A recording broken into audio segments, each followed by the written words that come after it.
So our message today comes from the Gospel of Mark, and before we go on with the message itself, it's worth just thinking a little bit about Mark's Gospel. It's the shortest Gospel out of the four, and it basically explores three questions about Jesus. The first one is, who is Jesus?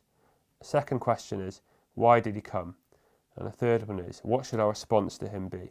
And hopefully you'll see that Mark touches on all three of those questions in our message today. But Mark, I believe, wants to teach us three things from the passages we've read. Firstly, that Jesus is the true shepherd.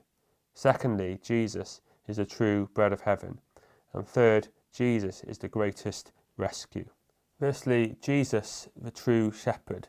We see that Jesus is the true shepherd in the way that he cares for his disciples. His disciples have been working really, really hard. They've been on a mission trip to the villages, preaching, casting out demons, tiring work, sure, and possibly they encountered lots of opposition. And Jesus decided to take them away to a quiet place, almost like taking them for a mini break to the other side of the lake. Because Jesus isn't a shepherd who drives people, he tries to get every drop of work out of us. He cares for us when we're tired. Maybe you're tired, emotionally, spiritually, or mentally. Well, Jesus invites you to come and experience his rest. Anyway, Jesus and his disciples, off they go to the other side of the lake. But the mini break doesn't quite work out like they'd hoped. There's 5,000 people or more waiting for the other end who need something. And sure, if I'd been Jesus, I would have been quite annoyed that people had come and interrupted my quiet time, my personal time, my time away from work. And I'm sure that we've all had that experience of wanting to have a holiday or a day off, but then something, a phone call, changes everything, and we have to respond to need. And here we have a good balance of Jesus. Jesus obviously thinks that rest is really important, but also he thinks that people are more important than rest. And we see that how he responds to the crowd. He isn't irritated with them. He has compassion as he sees that they're sheep without a shepherd. By portraying Jesus as the true shepherd, Mark is drawing on Old Testament references. And one of those is Ezekiel. There's a passage where God criticises Israel's shepherds, their leaders, for caring more about themselves than about the sheep. And in that passage, God promises that he himself will come and shepherd his people, which is of course a prophecy about the Lord Jesus Christ, which is fulfilled in this story and in many others, and as well as in Jesus' own statements about himself as the good shepherd. But Jesus doesn't see people as problems. He sees them as sheep without a shepherd. And that's a challenge for us as Christians, because we work hard, especially in the work of the church, and we need rest. But we also need to value people more than our rest. We need to get that balance right to follow Jesus, the true shepherd.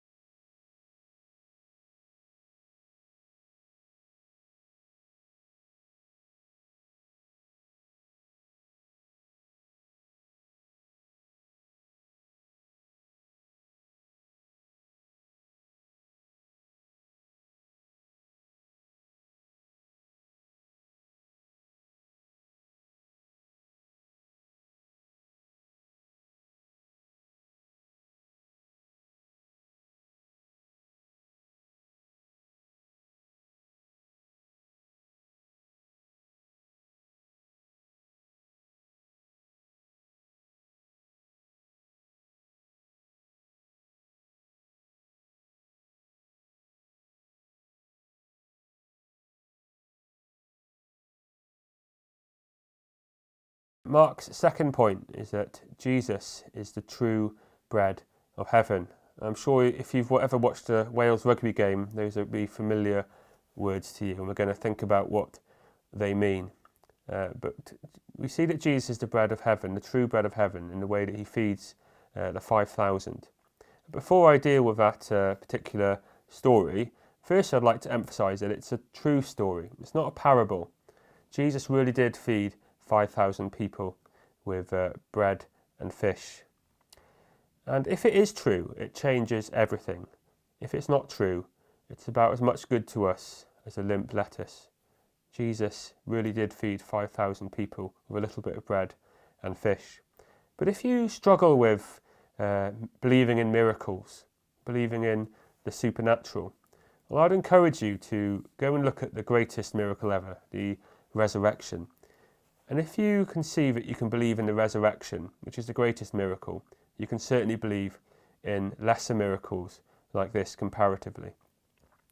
But if you are struggling with miracles, I would also recommend reading some good books, especially about the resurrection. There's one good one called The Case for Christ by Lee Strobel, a journalist who looks at the evidence for the resurrection and shows that it is quite overwhelming.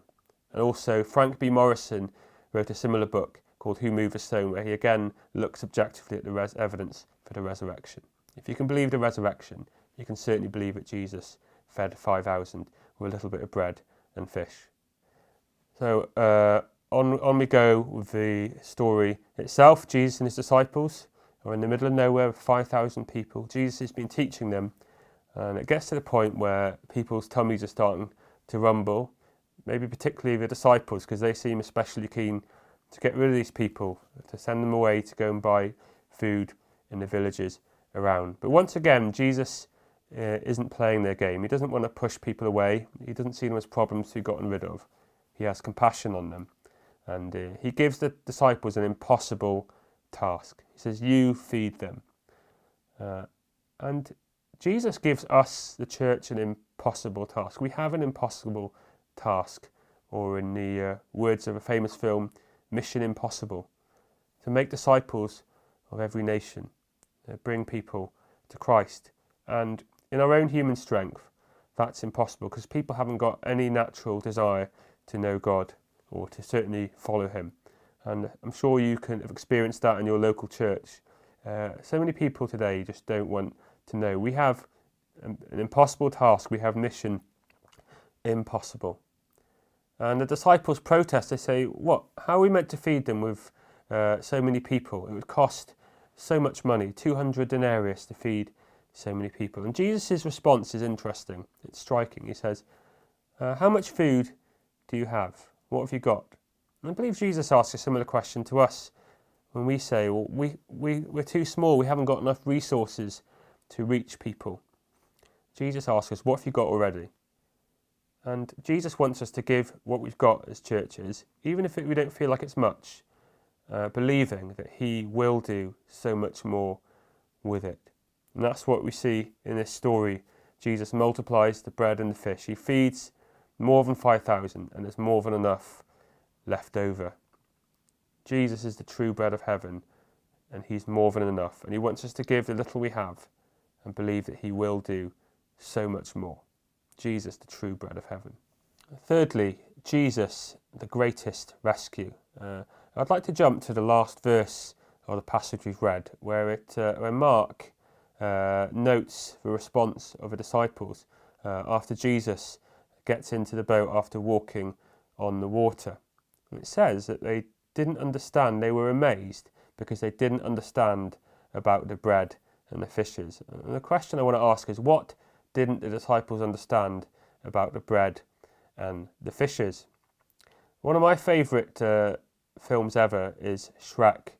It's a fun film about the ogre who saves the princess. But one thing that is particularly satisfying is how it references so many other popular films like The Matrix and Robin Hood. It's fun to recognise what stories are being referenced to.